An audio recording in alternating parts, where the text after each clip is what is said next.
but you can't justify the killing of innocent human beings. Imagine the family of those more than 250 innocent human beings. When they come to know that the Muslims have killed us, they will think, what kind of religion is this? What wrong did they do? Did they harass you? The person who has harassed you, if you catch him and put him to trial and he is the culprit and you punish him, no problem. All religions give you permission. The innocent people killed on the street, what wrong they did to you? Imagine he will become a permanent enemy of Islam. Islam does not justify the killing of any innocent human being. It is to be condemned. When we realize the chain of sequence of events, who is to be blamed? We come to know that prevention is better than cure. Who is to be blamed? When we see the sequence of events, we come to know that if the opposition politicians, the politician from the opposition party, if they would not have used Babri Masjid and Ram Janmabhoomi issue as a political plank, the Bombay bomb blast in 93 wouldn't have taken place. Later on, the politicians in power, they could have easily prevented the gathering. They could have easily prevented the destruction of the Babri Masjid. Easily. They had the Supreme Court verdict. They had the military, they had the police, but they were afraid that if we do it, we'll lose vote bank, so they let the destruction take place. Second people responsible are the politicians in power. Third people, the innocent Indians, they are instigated against the minority. And they involve in killing of thousands of innocent Muslims. They are too responsible, but they are innocent people. Fourth people responsible is the police. The police could have easily prevented the riots in Bombay or anywhere in India, easily. The normal civilians, we aren't military trained. We cannot fight with the police. It's easy. It's very easy for the police of any city, especially Bombay, to prevent the riots. Very easy. Preventing terrorist attacks is difficult. I'll come to it later on. But riots is very easy. Easy. But they didn't do it. Some were afraid. There were a few who went out of the way and helped the innocent victims, but the majority were silent spectators. Some even were party to it. Some who were silent spectators, they were afraid that if we went against the politician, we would have been transferred. They too are to be blamed. Fourth people to be blamed are the police. Fifth, last, but not the least, the people who committed the bomb blast. Islam does not give permission to use wrong means to reach the right goal. All five categories are to be equally blamed. If you want to stop terrorist attacks, go to the root cause. Stop the injustice. Stop the wrong done to a particular group of people, and terrorism will stop. It is difficult for the police to stop the bomb blast. We know, we understand. It's not easy, it's difficult. But to stop the riots, very easy. Same case. You see most of the riots that took place in India, they have the same sequence, same people are involved, the details may differ. Same group of people involved. We have the other example of the Gujarat massacre that started on 27th of February 2002 and went on till March 2002. It was followed after the burning of a single coach of the Sabravati Express at Godhra on the 26th of February 2002. We know very well, it is nothing hidden. It's an open secret that this train, the bogie that was burned, according to forensic reports, according to circumstantial evidence, it says that the coach was burnt from inside.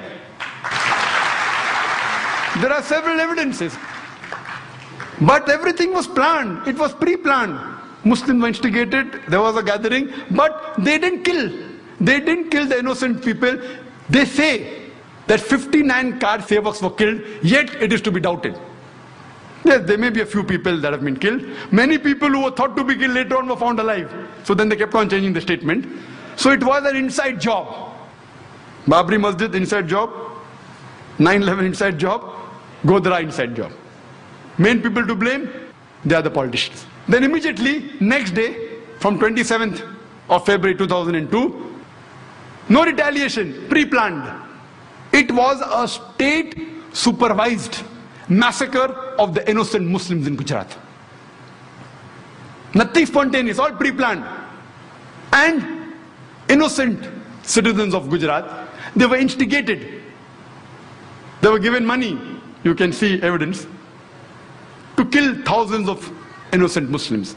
According to the state of Gujarat, 793 Muslims were killed and 253 Hindus were killed. But according to several human rights organizations, they said approximately 2,000 to 2,500 innocent human beings were killed. Almost all of them, they were Muslims. Other report says that more than 5,000 innocent Muslims were killed. There were thousands of Muslim women who were raped. There were tens of thousands of Muslims who were asked to leave the house. The houses were looted. They were burnt. There were tens and thousands of Muslims whose places of business, they were burnt. They were completely destroyed.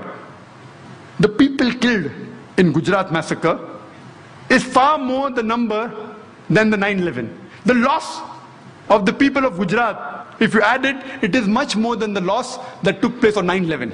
Yet, according to George Bush, the people who did Gujarat massacre, they aren't terrorists. Only if you harm the Americans, then there's a problem. We know that there are tons of evidence in form of literature, newspaper, booklets. You have the Communism Combat, you have videotapes, VCDs, DVDs, actual recordings of the culprits, the people responsible, yet no action taken. Even the judiciary system, I'm sorry to say, in Gujarat failed. I think they were pressurized by the politicians. So much so that the Supreme Court of India had to pass a remark against the High Court of Gujarat that they were biased and the trials weren't correct. I feel it was mainly the politicians. The Supreme Court of India, they passed a judgment against the High Court of Gujarat that what verdict they gave was wrong. And I feel maybe it was the politicians whom have used their power. And imagine what we find after a couple of months. We have the Akshardham temple massacre. 2 people were caught. They were killed. They are said to be Muslims. And the authorities said that these people killed so many people in the temple in revenge, in retaliation. And they said that all this was nothing but retaliation. Islam does not justify that. They may have a logic.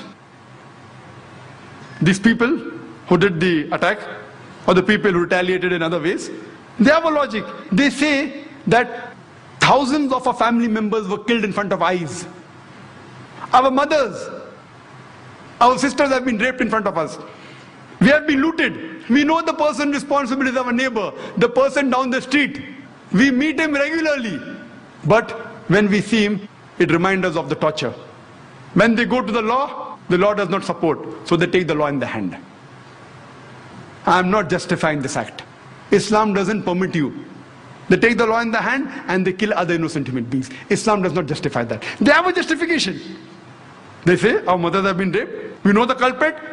They're in front of us. No one is taking action. So they take the law in the hand.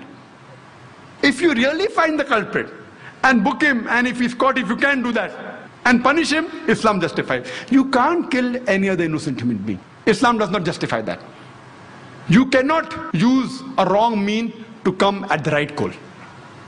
However much you may have sympathy for them, but the point to be noted, Islamically, it is wrong. It's not justified. Killing innocent human beings. Imagine the hundreds of innocent human beings killed by these people in retaliation. They in turn become enemies of Islam. What wrong have they done? It is the same thing. The earlier people killed innocent Muslims. No, you kill innocent Hindus. It's not justified in Islam. If you can catch the culprit, book him, punish him, fine. But not any innocent human being. Later on the 11th of July, we have, in this year 2006, we have a series of bomb blasts in the train. 7 bomb blasts in a span of 11 minutes. In which more than 200 innocent human beings were killed. More than 800 were injured. The police and the authorities, they say, this too was in retaliation to the thousands of Muslims killed in Gujarat. The authorities say it is the hand of the LET, Lashkar-e-Toiba. If you look at the sequence of events,